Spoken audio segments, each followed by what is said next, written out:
Avatar Meher బాబాకి జై. మనం మెహరాబాద్ సాహ్వాసు విశేషాలు తెలుసుకుంటున్నాం. యోగా లక్ష్యం, దీని గురించి బాబా ఏమన్నారో తెలుసుకుందాం. అన్ని యోగాల లక్ష్యం ఒక్కటే. నేను అనే అసత్యమైన అహం పోయి సత్యమైన నేనును శోధించాలన్నదే లక్ష్యం. ఉదాహరణకి ఎరిచిని తీసుకుందాం. ఇతను అంతరాంతరాల్లో సత్యమైన ప్రేమ అంటే రియల్ అయి ఉంది. కానీ ఎరిచిగా అతను తనని వేరుగా భావించుకుంటున్నంతసేపు అది అసత్యమైన నేను అంటే ఫాల్స్ అయి మాత్రమే. అయితే ఎరిచిలోని సత్యమైన నేను అసత్యమైన నేనుని మరిచిపోయే ప్రయత్నం చేస్తుందనుకుందాం. ఈ క్రమంలో ఎరిచిగా అంటే అసత్యపు నేనుగా ఎందరికో ఈ అసత్యపు నేనులకు సేవ చెయ్యాలి అనుకుంటాడు. ఇలాంటి సేవలనే కర్మయోగం అంటారు. ఇక్కడ విచిత్రమేమంటే ఒక అసత్యమైన నేను అంటే ఎరిచి సత్యమైన నేను రియల్ ఐగా చేరుకోవడానికి ఎందరికో అసత్యమైన నేనులను సేవ చెయ్యాలి అనుకుంటాడు. కానీ కర్మయోగంలో అసత్యమైన నేను మరిన్ని బంధనాలలో చిక్కుకుంటుంది అన్నారు బాబా యోగా లక్ష్యం గురించి. ఇక భక్తి యోగం గురించి బాబా ఇలా తెలియజేస్తున్నారు. మరొక యోగం భక్తి యోగం. ఇది ఎలాగంటే అసత్యమైన నేను పాత్రని పోషిస్తున్న సత్యమైన నేనుని భక్తితో ఆరాధించాలి అనుకుంటుంది.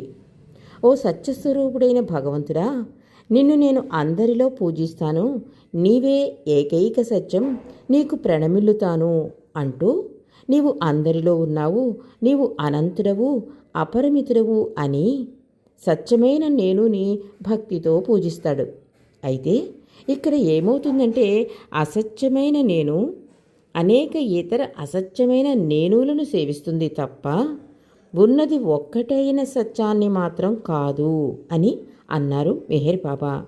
కాగా కర్మయోగం భక్తి యోగం అవలంబించడం వృధా అని బాబా చెప్పకనే చెప్పారు. ఇక ప్రేమయోగం. ఈ ప్రేమయోగం గురించి బాబా ఇలా తెలియజేస్తున్నారు. ప్రేమయోగం ప్రత్యేకమైనది.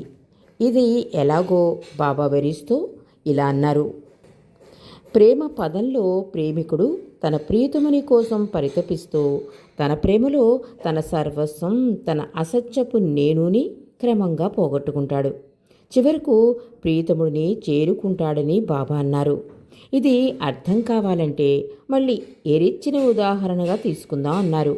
ఈ ప్రేమ పదంలో ఎరిచ్చిలోని అసత్యమైన నేను తనలోనే ఉన్న సత్యమైన నేనును ప్రేమించడం మొదలుపెడుతుంది. ఎరిచిలో నేను అనే భావంతో అసత్యపు నేను, అలాగే అతనిలో నిజమైన నేను కూడా ఉంది కదా. కానీ నిజానికి అక్కడ రెండు నేనులు లేవు. ఎరిచి అంటే అసత్యమైన నేను సత్యమైన నేనుపై ప్రేమ పెంచుకుంటాడు. ఈ ప్రేమ క్రమేణా పెరుగుతూ ఆ ప్రేమలో తనను తాను మరిచిపోయి అసత్యపు నేను కరిగిపోతుంది. అసత్యపు నేను తొలగిపోయి సత్యమైన నేనులో తనకు తానుగా ఐక్యమవుతాడని బాబా అంటున్నారు. ఆంతరంగికంగా సత్యమైన నేను కోసం పొందే అనుభూతులు దైవీ మేల్కొల్పును కలిగిస్తుందని బాబా తెలియజేశారు. అయితే సూక్ష్మ భూమికలలో ఆంతరంగికంగా సత్యమైన నేను కోసం పొందే అనుభూతులు దైవీ సంబంధమైన భ్రమని, మానసిక భూమికల్లో ఆంతరంగికంగా సత్యమైన నేను కోసం పొందే అనుభూతుల్ని ఆధ్యాత్మిక పీడకల అని అభివర్ణించవచ్చు. బాబా తన సందేశాన్ని ముగిస్తూ ఆ సందేశాన్ని చదివి వినిపిస్తున్న సమయంలో బాబా పక్కనే ఉన్న గుల్మాయి బాబా చెవిలో ఏదో చెప్పడంతో బాబా చిరునవ్వులు చిందించారు. ఆ పిదప ఆరంగం ప్రేమికులు చక్కని భజన చేశారు. ఆ తర్వాత అలోబా లేచి నిలబడి మైకు దగ్గరికి వెళ్ళి పర్షియన్ భాషలో ఏదో బిగ్గరగా చదివాడు. అలోబా ఏం చెప్పాడో అతనికి తప్పించి మరెవరికి అర్థం కాదు అన్నారు మెహర్ బాబా. ఎందుకంటే అతను పర్షియన్ భాషలో మాట్లాడాడు కదా అని చమత్కరించారు. ఆ తర్వాత మన్సింగ్ థాపా యొక్క కుమార్తె చక్కని పాట పాడింది. బాగా పాడావని బాబా ఆమెను అభినందించారు. ఆ తర్వాత ముంబైలోని ఎయిర్ ఫ్రైట్ కంపెనీ ప్రతినిధి శ్రీ వ్యాసు బాబా దర్శనం చేసుకున్నాడు. ఆయన ఈ సహవాసుకు వచ్చిన వారందరికీ తిరుగు ప్రయాణం కోసం మెహ్రాబాద్ నుండి ప్రత్యేక రైలు ఏర్పాటు చేశాడని ప్రకటించారు. ఆ పిదప పూణే భజన బృందం చక్కని గీతాలను ఆలపించింది. అనంతరం ఆరతితో తమ కార్యక్రమాన్ని ముగించారు. బాబా కొంతసేపు తదేకంగా తన విశ్వ కార్యక్రమంలో నిమగ్నమయ్యారు. ఆయన చేతివేళ్లు వేగంగా కదులుతున్నాయి. బాబాకు ఆరతి పట్టాక సాకూరి ఉపాసిని మహారాజ్ ఆశ్రమం నుండి వచ్చిన గోదావరి మాయి తిరిగి తన ఆశ్రమానికి వెళ్ళడానికి అనుమతించారు. విచ్చేసిన సహవాసీలందరితో కలిసి ఫోటో తీసుకోవాలన్న విషయమై ఆ మన్నాడు ఉదయం సహవాసులో పాల్గొన్న మహిళలతో మాత్రమే తాను ఫోటో దిగుతానని బాబా స్పష్టంగా చెప్పారు. ఆ పిదప తాను 11:30 మెహ్రాజాద్కి తిరిగి వెళతాను అన్నారు. ఆ మన్నాడు విచ్చేసిన స్త్రీ పురుష సహవాసీలందరూ తిరిగి వారి వారి స్వస్థలాలకు వెళ్ళాలి కాబట్టి సహవాసు ప్రాంగణానికి వచ్చే ముందరనే వారి సామాన్లు సర్దుకుని రమ్మని బాబా సూచించారు. విచ్చేసిన సహవాసీలలో కొందరు జలుబు జ్వరంతో బాధపడుతుంటే సాయంత్రం 5:45 ప్రాంతంలో బాబా వారిని పరామర్శించడానికి గాను వారి బసకు వెళ్ళారు. మిగిలిన సహవాసులు ఎవరూ తనతో అక్కడికి రావద్దు అన్నారు. ముందుగా మహిళా సహవాసులు బస చేసిన ప్రాంగణానికి వెళ్ళి అక్కడ వారితో మాటామంతిగా వారిని పలకరించి ఆ పిదప పురుషుల చికిత్స పొందుతున్న గదికి వెళ్లారు బాబా. తగిన చికిత్స సక్రమంగా ఇవ్వమని డాక్టర్లను ఆదేశించారు. వైద్యులు డాక్టర్ కనకదండి రానాడే పురుషులకు అవసరమైన వైద్యం చేస్తున్నారు. స్త్రీలకు ముంబై నుండి ప్రత్యేకంగా ఒక మహిళా డాక్టర్ని ఏర్పాటు చేశారు. ఆ తర్వాత మెహ్రూ సోదరి నగ్గు కూడా అక్కడికి వచ్చింది. డాక్టర్ డాంకిన్ అక్కడే ఉండి స్థానిక వైద్యులకు తగిన సహాయం అందజేస్తున్నాడు. ఆ పిదప బాబా తన గదికి వెళ్ళి బావూజీ కోసం కబురు పంపారు. బావూజీ గొప్ప సందిగ్ధ స్థితిలో ఉన్నాడు. ఆరోగ్యం బాగోలేక చికిత్స పొందుతున్న ఈ సహవాసీల బాగోగులు బావూజీకి అప్పగించారు బాబా. సహవాస కార్యక్రమంలో ప్రతిరోజు ఏం జరుగుతోందో బావూజీకి ఏమాత్రం తెలియదు. ఈ రోగులతోనే బిజీగా ఉంటున్నాడు.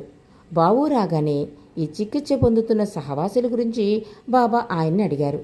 వీళ్ళందరూ రేపు మెహ్రాబాద్ వదిలి వారి వారి స్వగ్రామాలకు వెళ్ళాలి. కొంతమందికి ఇంకా 104 డిగ్రీల టెంపరేచర్ ఉంది. వారిని ఎలా పంపించాలో పాలుపోవటం లేదు బాబా అన్నాడు బావు వినమ్రంగా. హమీర్పూర్ నుండి వచ్చిన బాబా ప్రేమికుడైన పుకారును ఉద్దేశించి అతని సహాయం నీ తీసుకోవచ్చు కదా అన్నారు బాబా.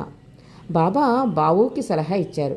అతను నాకేం సహాయం చేస్తాడు, అతనెప్పుడు నీ వెనకాలే తిరుగుతూ ఉంటాడు బాబా అన్నాడు బావు. పుకారు కోసం బాబా కబురు పంపారు. పుకారు వచ్చాక బాబూజీతో మాట్లాడుతూ నేను కనుక ఆదేశిస్తే నీ పిల్లలైన షీలా మెహర్నాథుని చంపేస్తావా లేదా అన్నారు బాబా పుకారుతో. నేను అలా చేయలేను బాబా అని బాబు కావాలనే ఉద్దేశపూర్వకంగానే జవాబిచ్చాడు.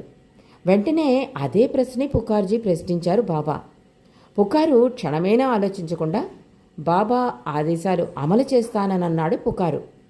బావుని రెచ్చగొట్టేలా చూడు, పుకారంటే ఏమిటో అర్థమైందా అన్నారు బాబా బావూజీతో. ఇక ఇప్పుడు అతని సహాయం తీసుకోమని సలహా ఇచ్చారు. బావు సంతోషించాడు. చికిత్స పొందుతున్న సహవాసులకు సేవలు అందించడంలో పుకార్జీ బావుకి తన సహాయాన్ని అందజేశాడు. ఇలాంటి చిన్న చిన్న విషయాల్ని సర్దుమణిగాక బాబా మెహ్రాజాద్కి సాయంత్రం 6 ప్రాంతంలో బయలుదేరారు. ఆ మర్నాడు ఫిబ్రవరి 19 ఉదయం 8 గంటలకే బాబా మెహ్రాజాద్ నుండి మెహ్రాబాద్కు వచ్చారు. అలా వస్తూనే తిన్నగా బాబా క్యాబిన్కి వెళ్ళారు. అక్కడ మండలి సభ్యులైన విష్ణు, పెండు, పాత్రి, బావు తదితరులందరినీ పిలిపించారు. ఆ రోజు మెహ్రాబాద్ నుండి సహవాసులందరూ తిరిగి తమ స్వస్థలాలకు వెళ్ళవలసిన రోజు. మెహ్రాబాద్ నుండి పూణేకి ప్రప్రథమంగా ఒక ప్రత్యేక రైలు ఏర్పాటు చేశారు. అయితే కొంతమంది సహవాసుల ఆరోగ్యం బాగోలేదు. జ్వరం, జలుబు వంటి రోగాలకు చికిత్స తీసుకుంటున్నారు. ఆ పిదప పూణే కేంద్రం బాబా ప్రేమికుడైన గాడేకర్ ఆయన భార్యను బాబా పిలిపించారు. గాడేకర్ భార్య గుణతాయితో మాట్లాడుతూ బాబా సౌజన్యతారా ఇలా అన్నారు. గాడేకర్ని కొన్ని రోజులు తన వద్ద ఉండేలా పిలవాలనుకుంటున్నాను, నీ అభిప్రాయం ఏంటి అని బాబా ఆమెను ప్రశ్నించారు. అంతా నీ ఇచ్చ బాబా అని ఆమె తన అంగీకారాన్ని క్లుప్తంగా చెప్పింది. ఆ మాటతో గాడేకర్ని తన ఉద్యోగానికి 6 నెలలు సెలవు పెట్టి తన వద్ద ఉండేలా మెహరాజాదికి రమ్మని బాబా అన్నారు. ఆ తర్వాత ఫోటోగ్రాఫరు భయ్యా పాండే పలు ప్రాంతాల నుండి వచ్చిన మహిళా సహవాసుల బృందాలతో బాబా ముందుగా చెప్పినట్లు ఫోటోలు తీశాడు. సహవాసికి సభ్యులంతా సమావేశ హాలులో బాబా కంటే ముందుగానే వచ్చి ఎదురుచూస్తున్నారు. వారందరూ తిరుగు ప్రయాణం అవ్వలసిన రోజు. బరువెక్కిన హృదయాలతో కొందరు బాబా ఎదుట ఒక పాట పాడాలని మరికొందరు బాబాకు తమ కష్టసుఖాలు చెప్పుకోవాలని తహతలాడుతున్నారు. కొంతమంది సహవాసులు బాబాకు తాము చెప్పదలుచుకున్న విషయాన్ని ఒక కాగితంపై రాసుకున్నారు. బాబా సమావేశ హాల్లోకి ప్రవేశించగానే ఆయన పక్కనే ఉన్న మండలి వారికి ఆయా చీటీలను అందజేశారు.